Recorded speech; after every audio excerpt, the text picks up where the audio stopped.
Thank you.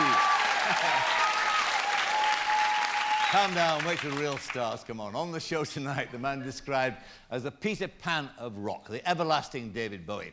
And the writer and broadcaster called a brilliant bunch of guys, the most skilled Clive James.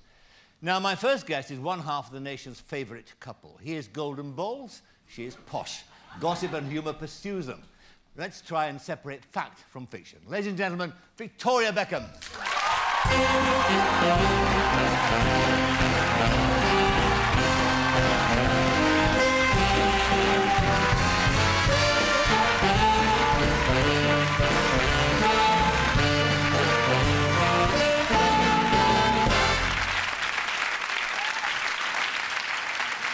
To say you look fabulous is an understatement. Thank you very much. Wonderful. Thank you.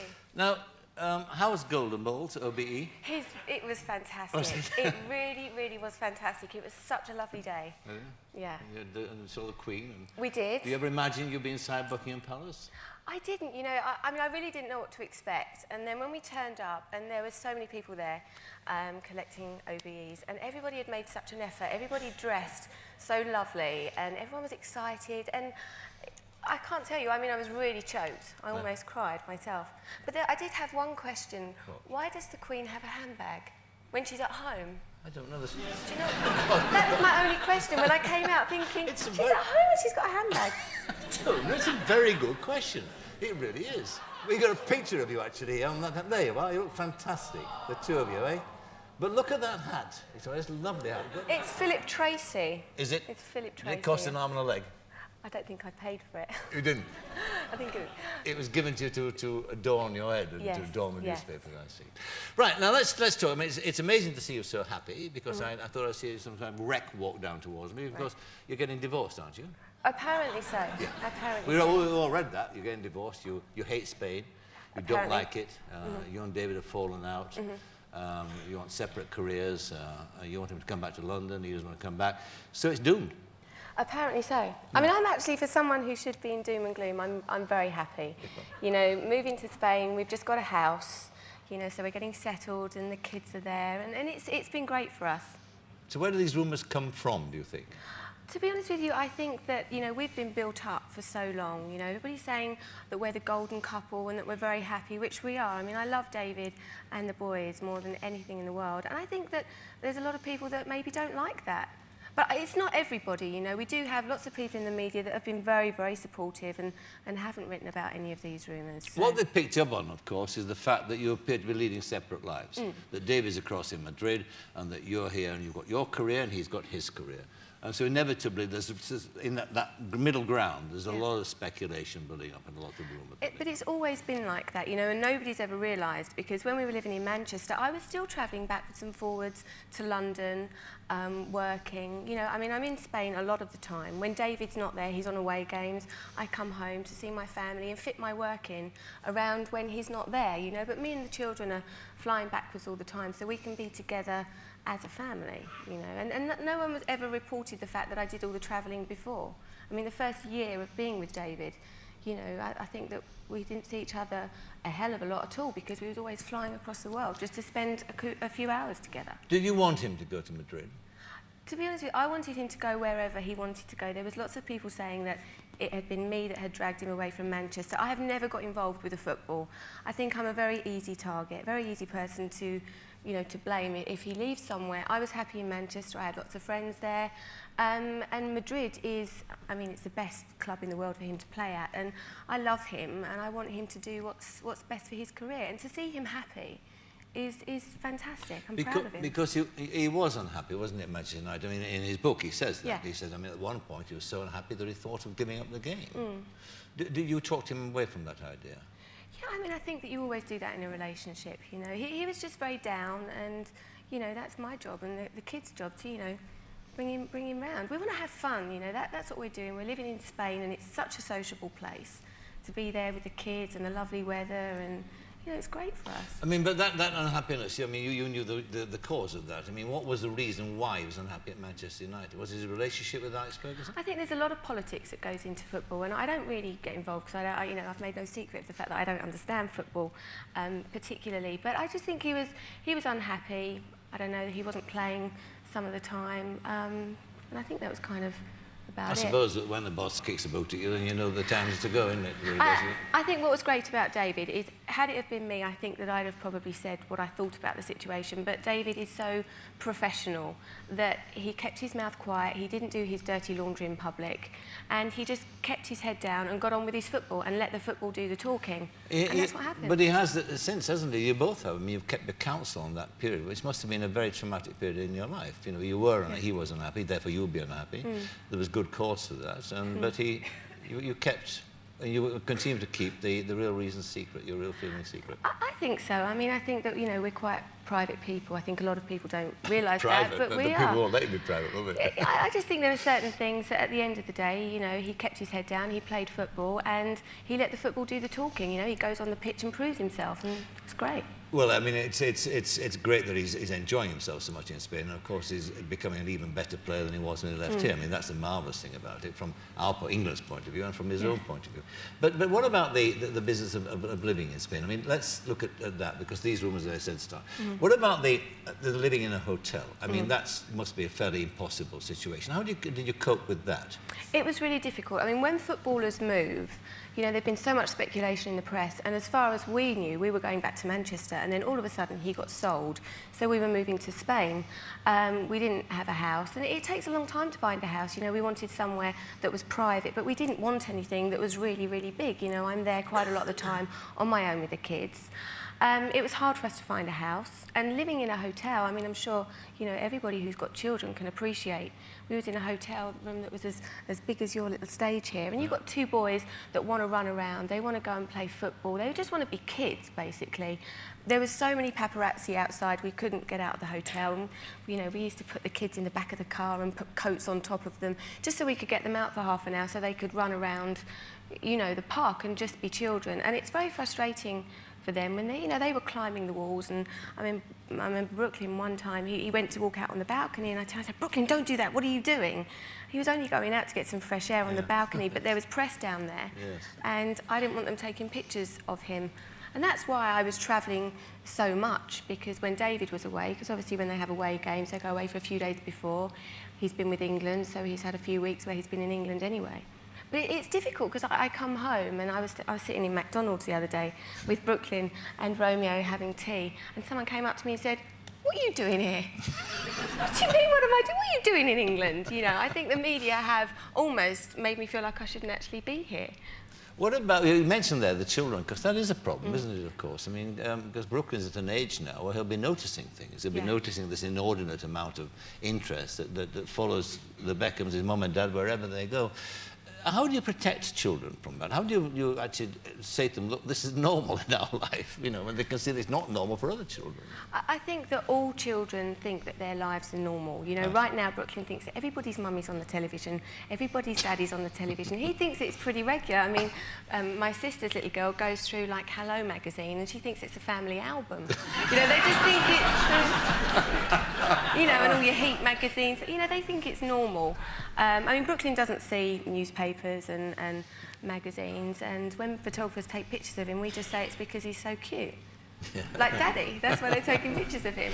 But what do we see, again, the hurt and the rumour extends to your children, because there was a story I recall where I think Brooklyn was called a spoiled brat. I mean, that was awful. We were coming out of the theatre, and there was lots of paparazzi. There's a big difference between paparazzi, obviously, and press photographers, and they were just pushing Brooklyn around. I mean, we had this the day after the OBE, actually the day of the OBE, we were coming out of the hotel, and the photographers will sometimes do so much to get a photograph that they actually push the kids around. And as if they're not there. As if they, well, no, just to sort of, I don't know, just to make them angry, to get pictures of them. To you know? provoke them. Yeah, Brooklyn is such a sweet little boy, and I've always been so strict with him. And, you know, in those pictures, he was actually crying because he was scared. You know, I still get scared, hence why I always look like that in pictures. You know, it's scary when you've got, you know, 50 men pointing a camera in your face and flashes going off. I find that scary at 29, so at 4.5, I think it's really frightening. But in a sense, you see, you've grown up with this, haven't you? Because you had it with the Spice Girls before David. But was it different with the Spice Girls? I think it was, because... In what way? Was it less provocative? I could hide behind 4 other people, you know. I was the one in the group that really never really sang a lot on a lot of the songs. I was always, you know, I was the boring one, really. You know, I mean, there was Jerry with the big boobs, Emma with the hair. You know, everybody. I know we all had something, but I wasn't the one that the newspapers were writing about. So I had quite a good work experience, really. I could sit back and learn and watch. Yes. So that was tolerable. Yeah, it was tolerable. And now it becomes intolerable at times. I would never, ever complain about it. You know, I think it gets very difficult, you know, when you want to go on holiday and you want to sit on a beach and you do not want to see yourself in a magazine, sitting there in a bikini, you know, with it all hanging out.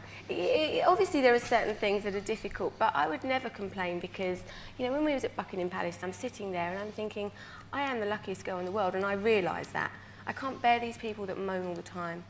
The other thing too, of course, is that your career is based upon, any famous person's career is based upon the oxygen of publicity, basically. I mean, you have to accept that that goes, and often you use it yourself to actually promote something. So there's a dichotomy there, isn't there? You have to square that with the resentment you have of being, I suppose, intruded upon. Yeah, I think what does become difficult is like the rumours that have been around recently. I think one of the front pages was, "It's over" with me and David. And, well, A, it's not over, and B, when you actually read the piece, it was completely misleading to anybody who had actually spent money on buying that newspaper. It was completely misleading, and I think it upsets our families. You know, my family go through a lot, and it upsets them. What about the other speculation there's always been since you got married, that there's a rivalry, a professional rivalry between you, that this girl depends upon him, without him she's nothing, you know? I think, you know, our careers have always done this, you know, and right at the start, I think I was more famous than David was, you know, and things go like this all the time, and I'm proud of him, you know, I'm the mother of his children. I would much rather someone say something nasty about me than say something about him. You know, and I think, yeah, I wouldn't be as famous if I wasn't with David, and I don't think David would be as famous if he wasn't with me. I think we really complement each other, and it's all so superficial. At the end of the day, you know, we're going to get old and wrinkly at some point, and we love each other, and you have to remember that. It's not about competition. I mean, you should see me with a football, Michael. There's no competition. But what about your own career, you see, because you've got a single coming out at Christmas time, haven't you? I have. Yeah. So, I mean, and again, you see, your career goes along, and you get, you're about to do a hip-hop record, it is alleged. Oh, don't start. With this new producer in America, and all that's, again, another spate of rumours about all that. I mean, again, what are the facts? I don't even know what hip-hop is, I just said that. You know, there's been so many rumours saying that I'm going to rap. I mean, yeah, I like R&B, I like hip-hop, I like pop music. I like anything that's good in its area. And I went to America and I met up with Damon and did the Rockaware campaign. And we did some tracks together. It is not hip-hop, it is not rap, you know. I mean, the thought of, I mean, come on, me rapping, it's ridiculous. It's pop music, it's just pop music, but with tougher beats, I think. Yes. And so it'll all be revealed at Christmas time, will it? Yeah, well, I mean, there's no big reveal. I think I don't know what people are expecting. Well, it becomes an event because you're Victoria Beckham, you know, because you're Posh Spice, you know, it's an event. I mean, that's what it is. It is. I think what's great about it now is I don't feel there's any pressure on me. You know, I'm happy with David and the kids, got a home in Spain, and music for me now, I do it because I enjoy it. You know, I don't have to be doing this anymore. I do it as like a hobby, really, and I think that if things go great, you know, I'm just enjoying myself, and I'm not going to put too much pressure on myself. But is that a hobby you could give up? I think, well, I mean, I could do as soon as I stop enjoying it. If I stop enjoying it. I mean, would you want to sort of give up your career and go with David and sort of be like the sort of wife with him all the time? And would that work? I like to do bits of everything, really. I mean, I haven't had a record out for a couple of years now, so I've been setting up Home with David and obviously had Romeo. So it's good to get the best of both worlds, and I'm in a position to be able to do that. And that was a great thing about putting out the 2 singles at Christmas, which I'm doing. It's a bit of fun for me. Yes. You know, it's great. I've got lots of different musical tastes. And it's showing that. And what about the reunion of the Spice Girls? Because again, that's another rumour. Maybe there's more substance to this one than the rest of them. Is that a possibility? No, I mean, I had all the girls over for lunch for dinner, sorry, and it was great. You know, we laughed about everything that we've been through. Because if you think about it, I think a lot of people are very quick to be very sarcastic about the Spice Girls or poke fun of the Spice Girls. When you actually look at how much we achieved, it really is phenomenal. And I think it's only a matter of time before people actually look back on that and say, wow, that was amazing. And that's what we all did. We sat in a room and we looked back at what we'd done and we said, that really is amazing. And it was lovely to see all the girls. You know, Jerry had never seen Brooklyn or Romeo. And it was really, really great. But that's as far as it goes, you reckon? You know, I think at some point, maybe, we would consider doing something. I mean, I'm only speaking on behalf of myself here. Yes. I think it would be nice at some point. I don't know if anybody else would want to do it, but I just think just for the pure fact that what we did, really nobody has done since, and maybe never will do. And I think it's only a matter of time before people actually respect us for that. It was great what we did. Is it, that's what you want, respect for that, is it? I think not necessarily respect. I think almost just, yeah, you know. Because you think that the people play down, that they treat you as trivial people, is that? No, not at all. I think it's the fact that when we stopped making music together, we probably didn't finish it the way we should have done. I see. You know, it all kind of sort of dragged off a bit, and I think that's why. Of course, you're getting on now, aren't you? I mean, Why am I the only one that gets older? I mean, Kylie gets younger every year. Everybody gets younger, and am I the only one that says, hey, yeah, I'm 29? Terrible. An old woman, eh? You're 29 as well, Michael. In my mind, I'm younger than you, Alan, don't you worry. Absolutely. Yeah. Now, let me just get back to the serious business as well of being this bubble Beckham, as you describe it. It's never going to burst, is it? I mean, you're going to live with all this fame for as long as you're alive, I suppose. I suppose so. I mean, we'll always be famous. But the great thing about it is, like when the Spice Girls split up, you know, we were a job, you know, we were a commodity, whereas even though the Beckhams are a commodity to a certain extent, we're married, we're normal people, and we're very much in love. So even if the bubble was to burst, we've still got each other, yes, and we've still got the kids, and that's the most important thing. The other thing, too, this is annoying what you've been talking about, the rumours. There's a more sinister side to all of it. And that came out, of course, when you had that kidnap threat, which was a serious threat, of course. I mean, talk me through that. I mean, tell me exactly what happened in that situation. That was really, really frightening. It was too.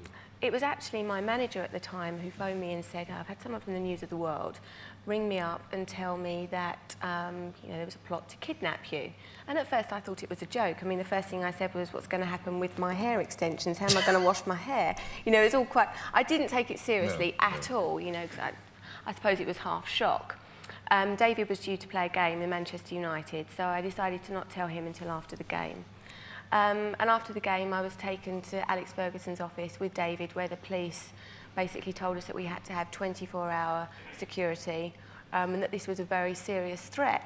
It wasn't for about 3 days after that it actually really hit me, you know, and I'm watching Sky News and I'm watching footage of these men saying, well, if David Beckham doesn't hand over the money, then we should just chop her into pieces. And I mean, it was awful. What I was watching was awful, and it seemed like a film. I mean, the amount of things that we go through in our lives, and it just seems like a film. I mean, when I was sitting there in Buckingham Palace looking at David speaking to the Queen, I'm thinking, this is, you know, this is a film. It's crazy. As soon as we get over one hurdle, something else will happen, and it's really strange.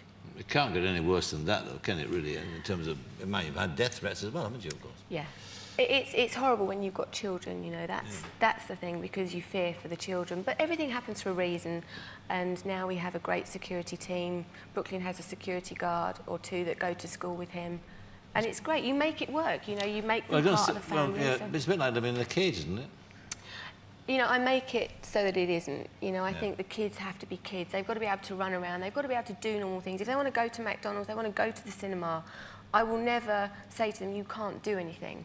You know, if the kids want to go and, you know, we want to walk around Disneyland, then you just make it so that it can happen. A couple of final questions. You've got 2 children now. Might you have a third? No, not yet. But in the future, to. do you think? I mean, Yeah. do you like the idea of a bigger family? I would love to. Yeah. You know, we've got a fabulous big long dining table at home. You're gonna fill it. Yeah, and I just have visions of myself and David when we're older, sitting there with loads of kids running around everywhere. Because I'm very close to my brother and sister, and every weekend they come over, and David's family, and it's lovely, and definitely more children. And do you foresee a time ever when you and David might come back here, when David might come back here to play football, or do you think you might go elsewhere? I think it really depends on what he wants to do and what's happening with football. I mean, some of them finish their career in Japan. They do. You wouldn't like that too much, would you? To be honest with you, I think wherever he wants to go, whatever's good for his career, I know he'd do the same for me. If I said to him that this is really important for me, I really want to do this. Like when I'm not in Spain and I'm working, it's the same thing. It's all about give and take in relationships, and that's what we do. And now you're getting fluent in Spanish now, Victoria? I can say Donde Gucci. Where is Gucci, Michael? Oh, sorry. I can say, do you have a Bentley? Or, you know, all the things you need to know, you know. Exactly. I'm getting there. All right, Victoria, well thanks for talking to me. I'm glad that everything's okay and happy, and you can look forward to your golden wedding anniversary in a few years' time. But it's good to see you again. Look, as well. Victoria Beckham. Thank you.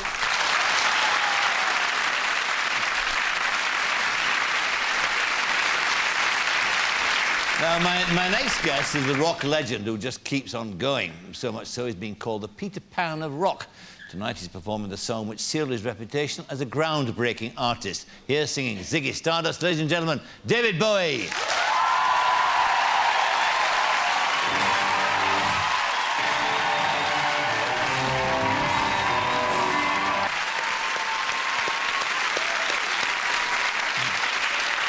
David Bowie and David will be performing another song and chatting later on in the show. Now, my next guest was the sharpest television critic of them all. Then he crossed over and for 30 years was one of the funniest and most perceptive commentators on the box. A writer on the New Yorker magazine described him as a brilliant bunch of guys. Now, he's an Australian, and to celebrate that fact, we welcome him with an appropriate musical play-on. Ladies and gentlemen, Clive James.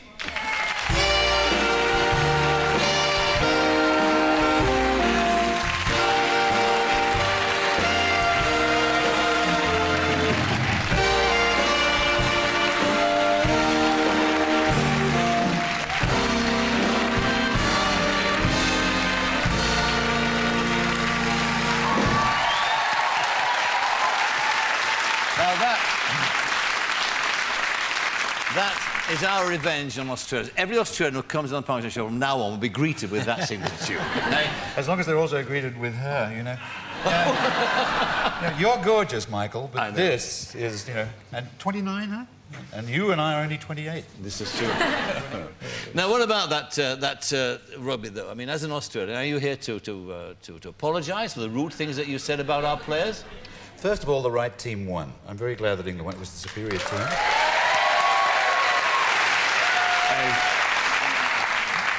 And there would have been a real panic if Australia had won, because it would have meant the referee was on their side, because he was very tough on the English scrum. But the Australian press did say bad things about the English team, but the Australian press had spent months saying bad things about the Australian team. They'd been sledging the Australian team out of existence. The Australian press was horrified when the Australian team got as far as the final. And when they were attacking England, they were sledging. The idea is to put England off their stroke. They're trying to get England to drop the ball, which they did in the second half. They're trying to get to Johnny's foot, you see. They didn't quite... the golden boot. They didn't quite get there. But it's very, very fascinating the way that Johnny Wilkinson is now becoming a Beckham-style hero. If I could just trespass on this territory for a second. Yeah. You know? Because David Beckham is the handsomest man in Britain. Got a wonderful kick, right? Now, here's another handsome man with a wonderful kick. And what's more, he's religious. He prays before he kicks. And he's got funny shaped balls. Excuse me for a second. Sorry, I couldn't help it. There's a lot of...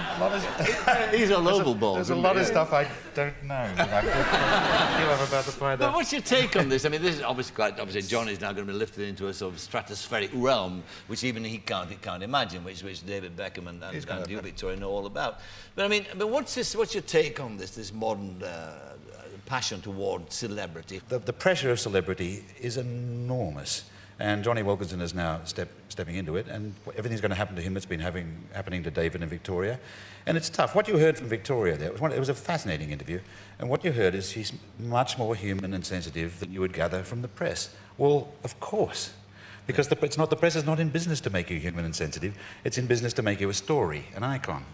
Yes. And it's a fierce pressure. I've got a feeling the public's onto it, you know.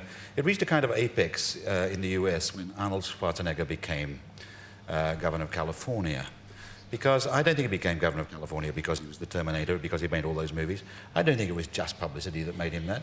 I think even the Americans who were bombarded with this stuff are capable of seeing the reality. And I think I helped. Because, in what sense? Well, years ago when I was a TV critic, as you mentioned, I was the first person ever to describe Arnold Schwarzenegger as a brown condom full of walnuts. I was desperately seeking for a phrase which poets and TV commentators do. And that one went off and ran. And it was being quoted while he was running for governor. And it didn't hurt him. Yeah. I mean, are journalists and poets alike in the sense that they want a line like that? They want to say something memorable. I think that's how they get started. I think that's how we all got started. We got started in school. Australia was a very good place to start because you started hearing poetry in the playground. I mean, the first thing I ever heard from one of my rivals in the playground was, "You're a poet and you don't know it." That was the first poem that I ever heard, because the Australian language is extremely vivid. But did you always want to be a poet? I mean, are poets born and not made? I think they're born, but I think it's probably psychological. I think writing poetry is a way of coming to terms with the world and making sense of confusion. I found life very confusing, and now as the end of life approaches, I find that I've been basically miserable all my life. In fact, I'm much more miserable. I'm much more miserable right now than I look. If I looked as miserable as I was, I'd frost the whole program over. You'd all be standing around on ice floes like penguins. But one of the things that helped me make sense of the confused life was doing these weird things called poems. But why? Well, why? I mean, you've written all your life. You've written novels. You've written. You're a critic. You've written essays. Why did that not fulfil the same purpose? It's a way of staying in childhood. It's a way of staying obsessed with language as children are. There's a beautiful couple of lines by Dylan Thomas in one of the poems he wrote towards the end of his troubled and confused life, and he was talking about being a kid and playing in the park in Swansea, and he said, "The ball I threw when playing in the park has not yet reached the ground." I think that's wonderful. That's the way he felt about his life. And when I read that, I thought, I'll never forget that, and I never have. It's one of the things that made me want to be a poet, to try and say something memorable. And I think that is really what poets do. They're trying to put it together out of this tremendous sense of everything coming apart, which I've always felt. Now, you've written this book about it. This is why we're talking about it, called The Book of My Enemy. Yeah. And in it, I mean, what's interesting about the book is that, I mean, I've talked to you before about the volumes of autobiography that you've written. You've written 3 so far. And yet, they're very entertaining and wonderfully readable accounts of your life. And yet this book and a couple of poems tell me more about you than those 3 volumes. In other words, you're being more frank about yourself. I think the emotions come out. I don't think you're ever frank about the facts, and shouldn't be, but the emotions come pouring out. An essential emotion that runs right through the life of any male, I think, any heterosexual male anyway, is sexual attraction towards various members of the opposite sex. In fact, almost all members of the opposite sex. Of any age, Victoria. And, of course, this gets progressively more embarrassing as we get older. It's not that you and I do. Incidentally, you don't. No, I do, actually. You're the man of our generation who has never aged. But, of course, the thing I know best about life is that sooner or later, sex will make a fool out of anybody.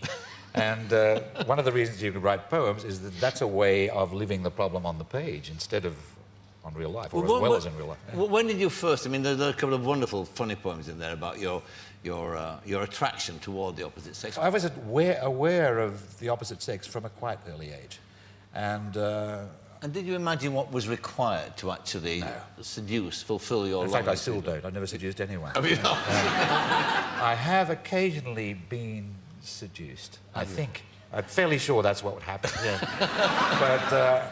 But my guess is that men fall in love through the eyes, and women fall in love through the ears. That's my guess. Otherwise, there'd be no explanation for some of the men that women fall for. Now, this doesn't arise in your case because the man you're in love with happens to be the most handsome man in the world. But imagine another version of David Beckham, who's a great kicker, but, you know, didn't look so good. Looked like me, for example. And I was quite a kicker when I was young. But I mean, I do agree with that. I mean, do women actually, the looks are not that essential, as essential to a woman as they are to a man. Would you, is that your observation? You know, I think that obviously the initial attraction, men, women, women, men, you know, obviously, you know, you've got to like what you look at, but I think personality is so much more important. Yeah. When I was a kid, I mean, I used to fantasize about marrying a film star and that sort of thing, and I thought you had to look like a film star, and I wanted to change the way I looked. Did you ever do that? I did until Grace... I was in love with Grace Kelly, and I saw To Catch a Thief 4 times and walked a long way home after each viewing. And... Actually, I mentioned her in one of my poems, you know, I mentioned that. I was deeply and seriously in love with Grace Kelly, but, you know, it was tricky. She lived in Hollywood, she was a millionairess, and I lived in Cogra, Sydney, and I was about 12 years old. Yeah. But then, first of all, she betrayed me by marrying Prince Rainier of Monaco, but in many ways she saved my life, because even I could tell that Rainier, although he had a principality, wasn't a great looker. You know, he was... He was short and he was fat. You will have forgotten this guy. He's actually still there. He's had a lot of trouble with his family. But it was encouraging in a way. Yes. I thought, you know, if it could happen to him... But did you never think... You see, I wanted to change the way I looked. I wanted to look like Robert Mitchum. That's what I wanted to look like. And I mean, I used to sort of practice with the eyebrow. You know that thing? I used to tape it up at night. You know? You did that? That explains a lot about your eyebrow. But you never had that. I wanted to be James Garner, but I realised very, very gradually I would never be James Garner. No, but I was in making a documentary once in Hollywood, and the top plastic surgeon in Hollywood showed me on the computer what I could look like with only a few $1 million worth of surgery. He said, you know, that weak chin of yours. And I said, what do you mean, that weak chin of mine? That what chin of mine? That weak chin of whose? He said, that weak chin of yours, we can fix it with a bit off your nose. You've got too much nose. We'll take this bit off your nose. And he sliced it off on the computer and he shifted it to my chin. And there I was, gradually turning into James Garner. And all it would have taken was a few $1 million. And I thought about it. What about the hair, though? Well, they built me a wig there. That was part of the documentary I was making. The guy who made the wig was called Jose. Jose said, we go make you handsome man. Jose's some kind of foreigner. Right? And he said, this is what you need. And he built me this toupee, this toque. And it worked. It was fabulous. It just took me years of my age.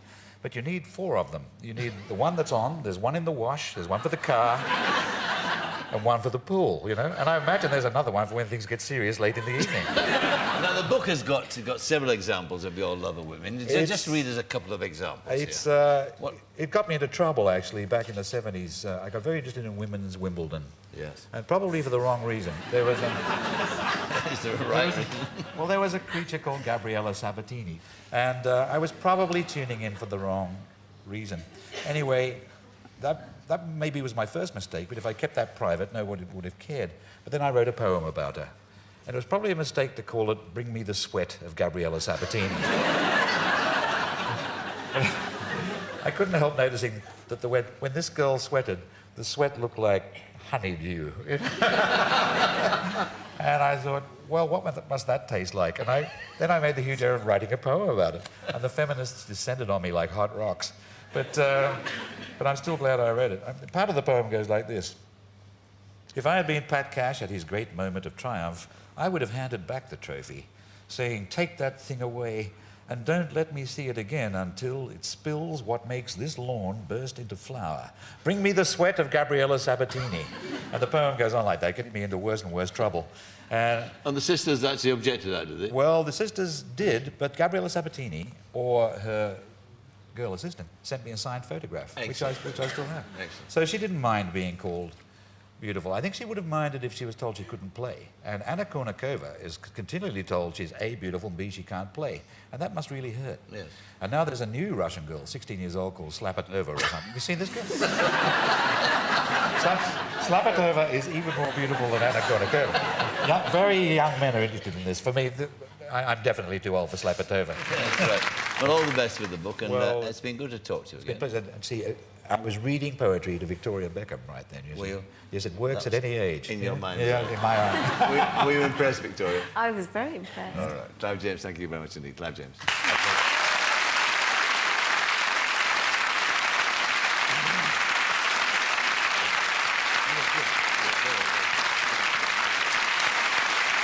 Okay, more music now. David Bowie has sold 120 million albums and is going to significantly add to that number with his new album called Reality. Here singing The Loneliest Guy, a song from the album. Ladies and gentlemen, welcome back, David Bowie.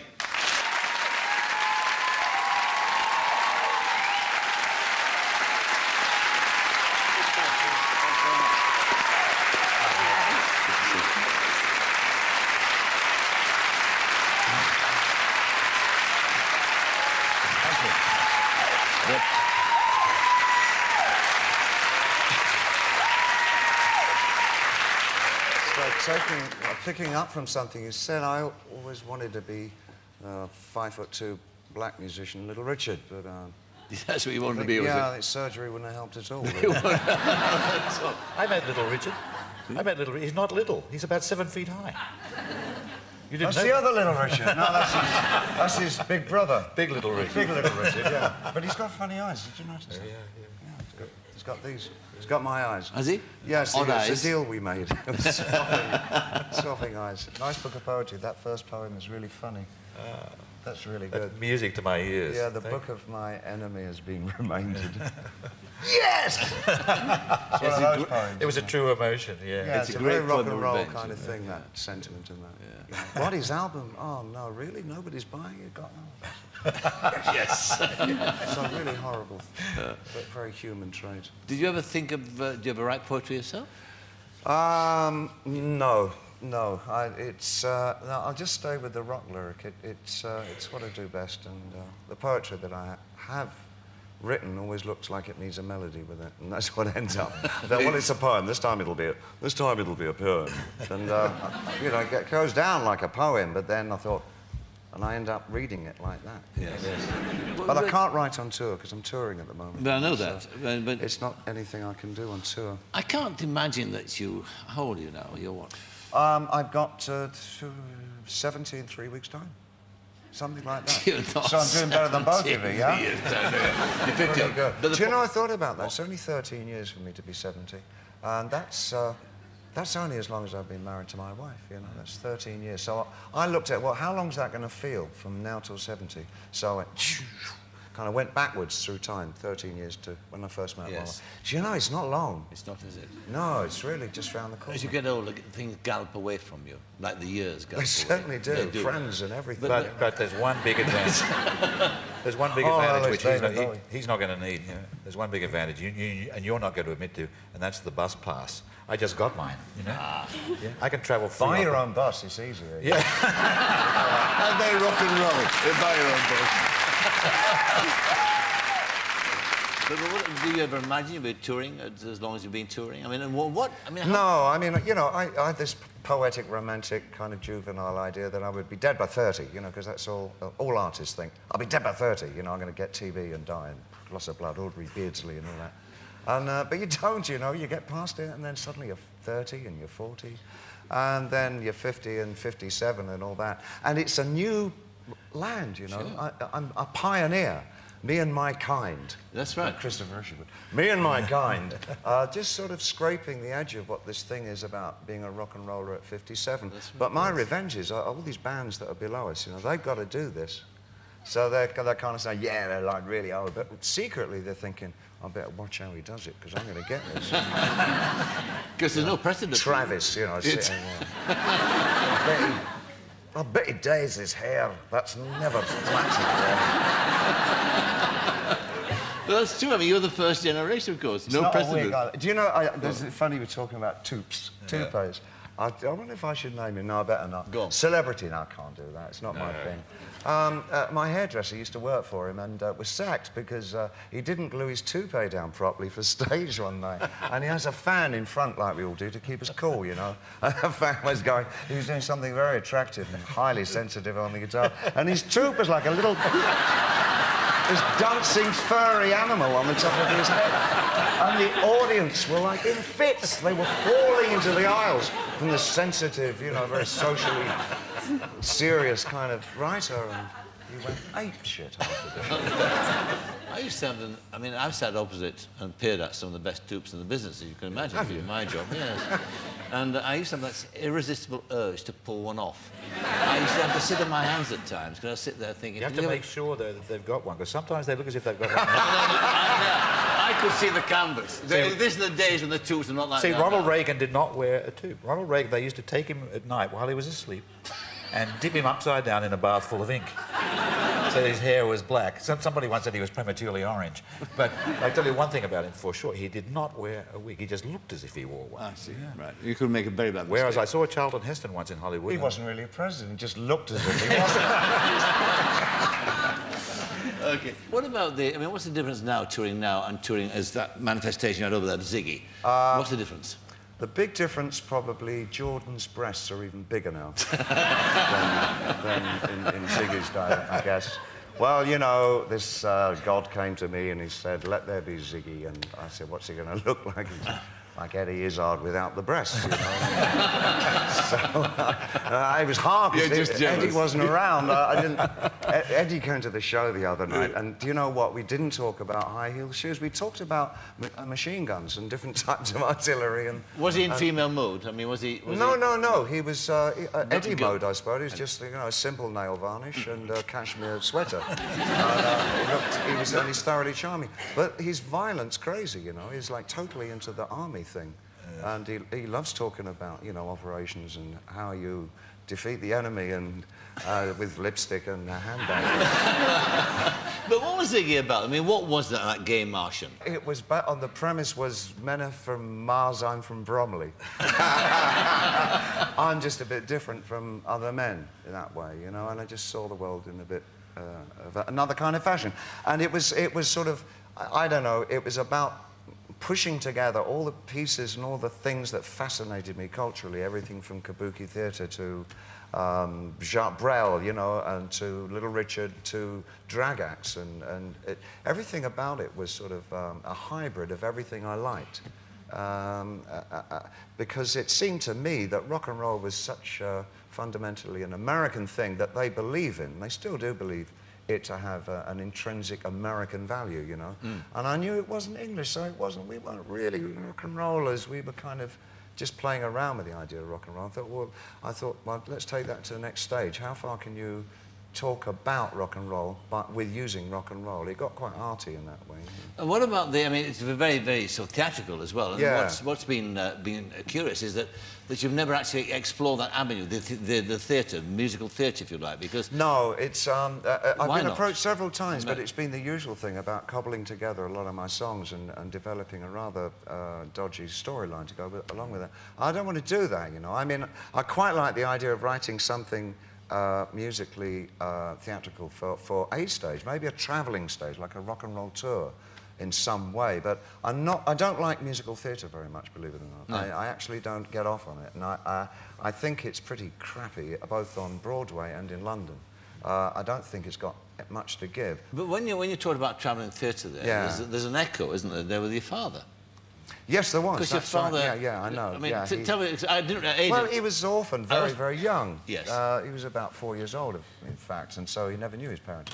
One was killed in the First World War, and his mother died tragically not long after that. And he went into care, and then he went to live with one of his aunts. But he was left all this money when he was about 16 years old. And so he bought a theatre troupe. Oh, what a wise idea.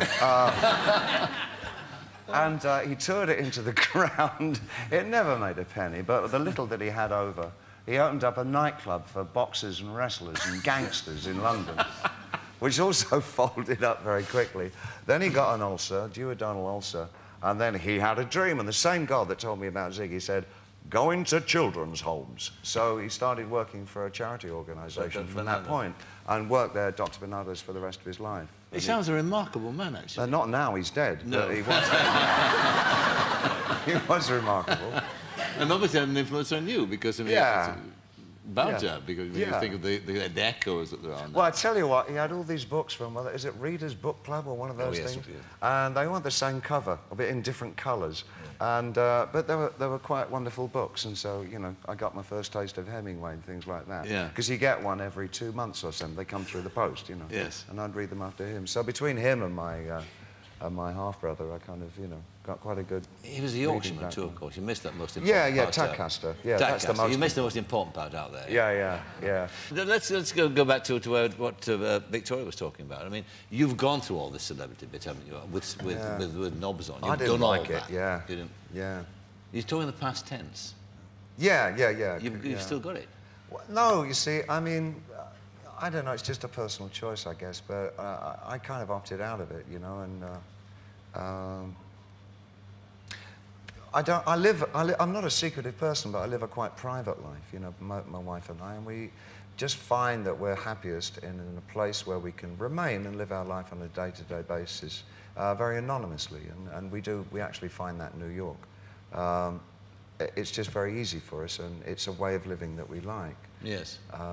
But America, it's better in America, isn't it, for people like Some yourselves? parts of I mean, America, I think New York downtown, where we are. you can be more anonymous there. Oh than yeah, anywhere because else. well, one thing, it's always been kind of an artistic area, I guess. There's a lot of painters and musicians and writers down there.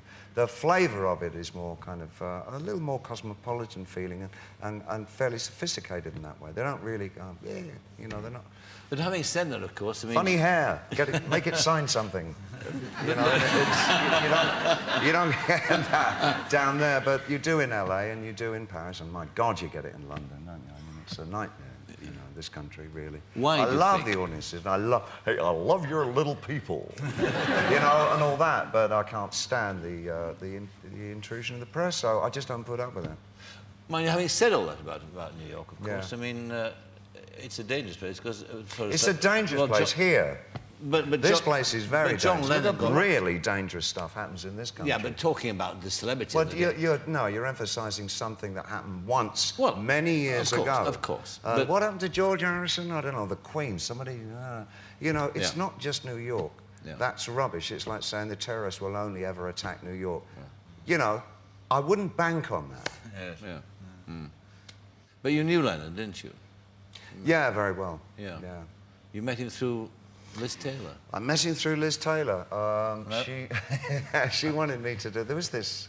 She handed to me what she's purported to be a script. This thing called I can't even... Bluebird. Yes. Bluebird? Firebird? Bluebird, I don't know, it wasn't it's called. Stravinsky. Far from Stravinsky. It was Bluebird. And she said, read this and make it with me and be my, you know, leading man in it. It was such an awful script. And I was so excited when she handed it to me. Oh, Liz Taylor's giving me a script, you know, and we're in Hollywood and I'm 13 years old, you know. And I go through, no, it wasn't, that was a lie.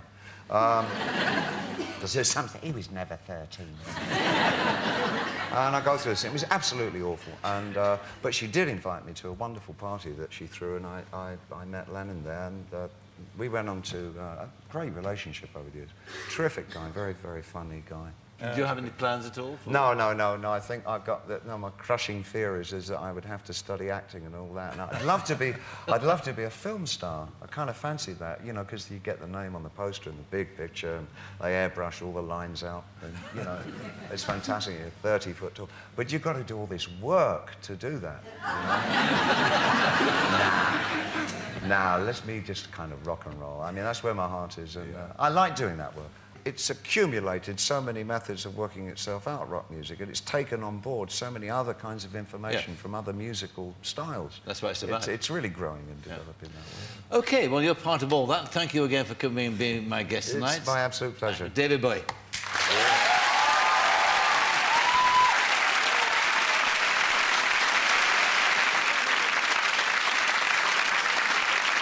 My thanks to David Bowie, to Clive James and to Victoria Beckham. This is our last show in the current series. We return in the new year, so thank you for watching. And from us here, a very, very good night. Good night.